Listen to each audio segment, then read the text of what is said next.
The Mountain by Gorillaz. This thing's hot off the presses, buddy. Released February 27th, 2026. This album feels really big in scope, and I'm excited to talk to you about it today. Sort of an initial review. It's hard to do a quick review of an album that has been in your life for a total of like 3 or 4 hours. But I know that we've been listening to it on repeat, and they released plenty of singles beforehand that gave you a flavor of what was to come. You and I talk a lot about how prolific Damon Albarn is, and how just the guy is constantly working. I think it's one thing to be constantly working and constantly putting out material. I think it's another thing to also have some of that work be very ambitious in scope. And I don't know about you, but when I'm listening to this album, it doesn't just feel like, here's another one that we're going to toss out there. This feels, you can feel years of work and effort that went into this, and it feels much bigger in scale than some of the more recent Gorillaz albums. I agree. I think it reminds me of what we gathered on covering Plastic Beach, how there's a definite concept and we're going to dive into the concept, and every artist is going to know the concept and hope to bring about our vision. So I think Gorillaz has done it again. But yeah, I think, definitely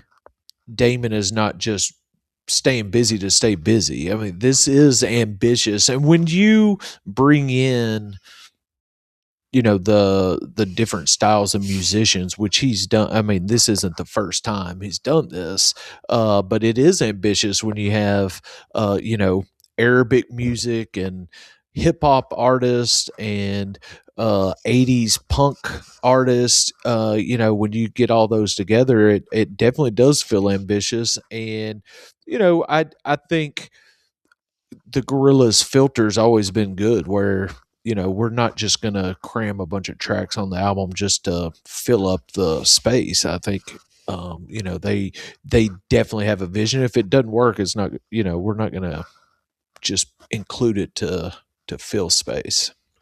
Yeah, I think about the scale of this, and first of all, there is this long list of collaborators from across the world. We have, I mean, most continents represented. I would say North and South America, Europe, Africa, Asia. In the pure scope of the styles of music too. It's funny, like I've seen this labeled as world music, and it's definitely feels global to that sense. And then the themes of it, obviously there seem to be a lot of themes in this album. Grief and loss are the biggest parts of it that stand out to me. And Alburn and Hewlett both lost their fathers within very close proximity of each other. I think that helped inform a lot of this. If you follow Damon Albarn's career in recent years, that's a constant theme. It's there's a lot of mourning, a lot of that melancholy, and of course Damon's always had that sort of ability to tap into that melancholic feel. But when I knew that going into this album, and I'm thinking of like the Ballad of Darren and the documentary that they did around Blur's The Ballad of Darren, and how like heavy that experience seemed to be for Damon, just emotionally trying.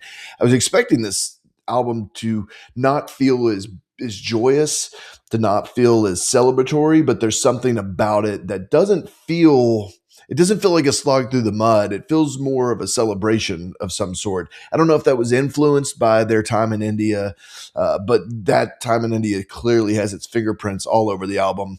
And the other thing about it that really stood out to me, just upon first glance and first listen, is how many people who are no longer with us, who are on this album. You have Dennis Hopper, Proof, Tony Allen, Mark E. Smith, and people that have collaborated with Gorillaz before, undoubtedly taken from archives that Damon has with these people. But it's an interesting juxtaposition to have this album about that loss, and then to have these people included in there and to hear their voices. And it's super cool, man. It's super cool to hear, even if it's just for a minute, to hear Mark E. Smith just like screaming out in the song like Delirium. Like it's fun, and it doesn't feel heavy. It doesn't feel, if this album feels I wouldn't call it light by any stretch of the imagination. There's a lot of weight to it, but it's not a dour album. I agree. I think it's a journey. I think it's titled well The Mountain, because it definitely seems like a journey to a mountain to gather all the fascinating and things that you like while also remembering people who are no longer on the journey with you. So yeah, I think that's super cool. I didn't notice all the folks that had passed away as you did. Definitely Bobby Womack was the first one to jump out at me, and I thought, oh man, I can't wait to see what happens here. But that Delirium track is definitely a quick high point for me for the album. I couldn't wait when I saw Marky Smith was on a track. I said, I can't wait to hear this one.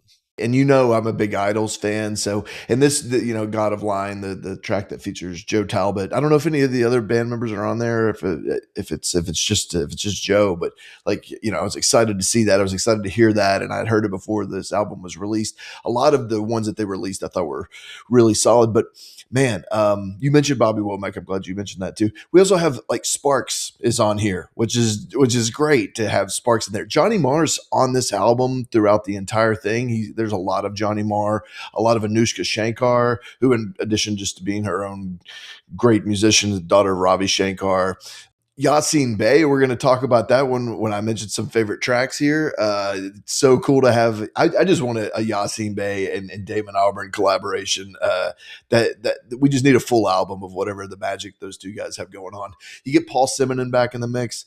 So many Gorillaz albums. I mean, they've been around for a long time, and their albums have been in our lives for a long time. It's really hard to do like a ranking immediately right out of the gate of this album. Though I will say, when I'm looking at the more recent work, I think this is definitely the most ambitious album, probably maybe since Plastic Beach.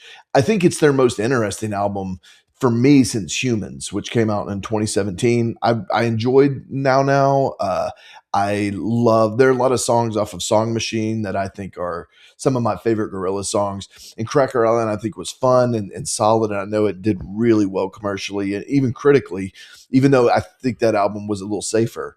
The Mountain feels a little bit more like Damon taking a little bit more risks, being less concerned about commercial performance and throwing caution to the wind. And I think, going back to what you said about Plastic Beach, I think that's him at his best. Anytime there's a new Gorillaz album, I'm going to be super excited. So just because of their track record and they've put out so much good stuff, and I think Damon Albarn is one of the greatest songwriters of our generation. So anytime he's putting something out, I'm going to be in line waiting for it. And just having this for 3 or 4 hours, I'm very excited to spend more time with it because I think it's going to become one of my favorites.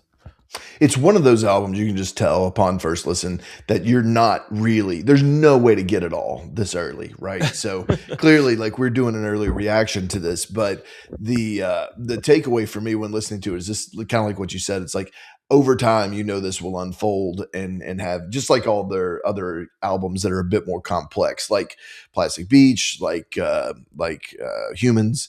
Those albums, especially Humans, like if you taken me back to 2017, 9 years ago, and asked me to do like a first day reaction of Humans, I didn't fully get it. I don't think it would have been the most glowing. I probably would have been a little like confounded by it, even though there were a few songs that stood out. It was one of those that you listen to it more and more, and it kind of reveals itself to you.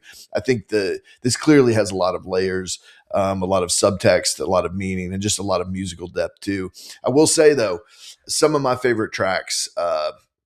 And some they did a pretty good job of putting out uh, singles from this album to promote it. I think Orange County, Happy Dictator, God of Line, those were some of the ones that I was familiar with, and sure enough, they are still kind of remain top of the list for me. Also, love the Manifesto, Delirium. We talked about, and of course, Damascus, right? Damascus with Yassine Bey. Those are the ones that when I'm listening to it on repeat, I'm like constantly noticing like what's the name of this one? What's the song again? Which is always a good sign. But even the closeout of it, everything from Casablanca, The Sweet Prince, Sad God, those last few tracks and the way it eases the album out. I mean, this is a long album, 66 minutes. Those are the ones that stood out to me. I don't know if you have any that are catching your ear upon early listens of this album. I think I had mentioned to you a few days ago, I forgot when The Mountain was coming out, but I knew it was coming out, and I had listened to a couple of songs. I don't know which one I'd listened to, but definitely not probably driving in my car, just passively not spending a lot of time with it. And upon first listen, I was thinking, what in the world are we doing? Especially like the Happy Dictator. I think out of context, it's like, what in the world? And, it's kind of it's Damon doing that thing he's done his whole career where just, it's so British and, almost like some vaudeville or I don't know. I can never describe it very well. I just know it when I hear it. But then, when I listen to all those tracks in context of the album, it makes sense and they're super cool. I mean, this album's telling a story. And one of my favorite tracks is the opening track. This Mm. track is gorgeous. I mean, just the instrumentation in here, I think it's some of the finest music that Damon's ever written. And I don't even remember if there's any vocals to it at all, or if it's just I know there's the flute playing in it is beautiful. And when I, when I first listened to it, um, I'm like, okay, we're in the New Testament. I'm like Yeah. walking around in Bible times, and we're on our journey to go get the word from the mountain. So I love the first track and how it just puts us right into the mindset of what we're about to this journey we're going on. But yeah, you I think upon first listen, the ones that got my attention immediately was The God of Lying. I know you're a big Idols fan, and I'm not super familiar with them, but that song is super cool. And yeah, Delirium and Damascus. I mean, those are right up my alley. I love everything that Yassine Bey and Damon have done, and Glitter Freeze on Plastic Beach is one of my favorite tracks, and so this Delirium kind of reminds me of Glitter Freeze. But yeah, I'm really impressed with what I've heard so far.